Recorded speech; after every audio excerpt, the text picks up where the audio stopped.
Hello all, welcome to my channel Kishkindha కాండం movie review. Kishkindha కాండం అంటే మంకీ కింగ్డమ్ అని అర్థం.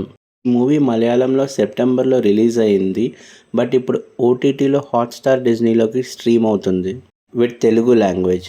అండ్ ఇంకా 2 hours 3 minutes రన్ టైంతో ఉన్న ఈ మూవీని చూశాక నాకైతే నచ్చిందండి. గ్రిప్పింగ్ నరేషన్తో మిస్టరీ థ్రిల్లర్ని చాలా బాగా హ్యాండిల్ చేశారు. డైరెక్టర్ దింజిత్ ఆయతన్ గారి కెరియర్లో బాక్స్ ఆఫీస్ దగ్గర హైయెస్ట్ కలెక్షన్ చేసిన మూవీగా ఇది ఉంది. ఇక మూవీ ప్లాట్ లైన్ విషయానికి వస్తే, స్టార్టింగ్లోనే హీరో అయిన ఆసిఫ్ అలీ గారు హీరోయిన్ అయిన అపర్ణ బాలమురళి గారిని రిజిస్టర్ మ్యారేజ్ చేసుకుంటారు. సో అదే టైంలో వాళ్ళ నాన్నగారు ఒక పోలీస్ రివాల్వర్ మిస్ అవ్వడం అండ్ ఇలాంటి ఒక సిరీస్ ఆఫ్ ఇన్సిడెంట్స్ జరుగుతూ ఉంటాయి.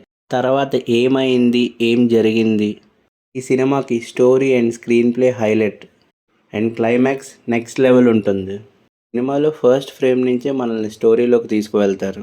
అండ్ సినిమాలో అన్నెసెసరీ క్యారెక్టర్స్ కానీ అన్నెసెసరీ డీవియేషన్స్ కానీ ఏమీ లేవు. And first half of the మూవీలో క్యారెక్టర్స్ ఇంట్రడక్షన్ కోసం టైం తీసుకున్నట్టు అనిపించింది.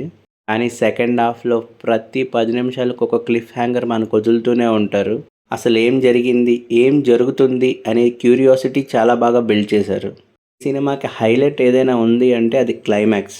సినిమాలో క్లైమాక్స్ సీక్వెన్స్ రైటర్ అయిన బాబుల్ రమేష్ గారు చాలా బాగా ఎగ్జిక్యూట్ చేసుకున్నారు. మనం అసలు గెస్ చెయ్యం సినిమాలో వచ్చే ఎమోషనల్ బ్రేక్ డౌన్, ఎస్పెషలీ ఆ ఫాదర్ అండ్ సన్ మధ్యలో వచ్చే బాండింగ్. సినిమా కథా కోతులు అనే రిజర్వ్ ఫారెస్ట్ బ్యాక్డ్రాప్లో తీశారు అండ్ అది చాలా బాగా సెట్ అయింది. అండ్ ఈ సినిమాలో మంకీస్ని కూడా చాలా బాగా వాడుకున్నారు. అండ్ ఇంకా ఎక్కువ చెప్తే స్పాయిలర్ అవుతుంది.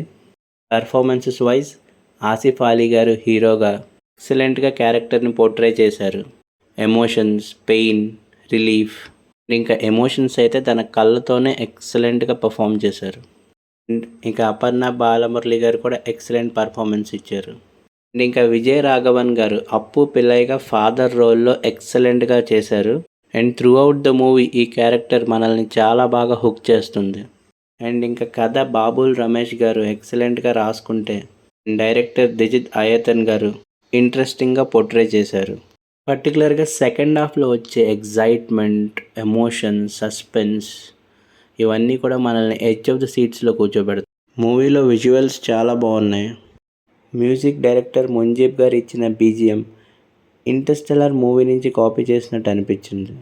ఓవరాల్గా మూవీ అయితే చాలా బాగుంది. ఫస్ట్ హాఫ్లో క్యారెక్టర్ ఇంట్రడక్షన్కి టైం తీసుకున్నట్టు అనిపించినా సెకండ్ హాఫ్ నుంచి చాలా ఇంట్రెస్టింగ్గా ఉంటుంది గ్రిప్పింగ్ నరేషన్తో. సినిమా అయితే డిజ్నీ ప్లస్ హాట్స్టార్లో అవైలబుల్గా ఉంది తెలుగు లాంగ్వేజ్లో. నో అడల్ట్ కంటెంట్, ఫ్యామిలీతో హ్యాపీగా ఎంజాయ్ చేసి చూడొచ్చు. అండ్ థ్రిల్లర్ లవర్స్ అయితే ఫుల్గా ఎంజాయ్ చేస్తారు మూవీని. Thanks for watching guys. Content నచ్చితే లైక్ చేసి సబ్స్క్రైబ్ చేయండి.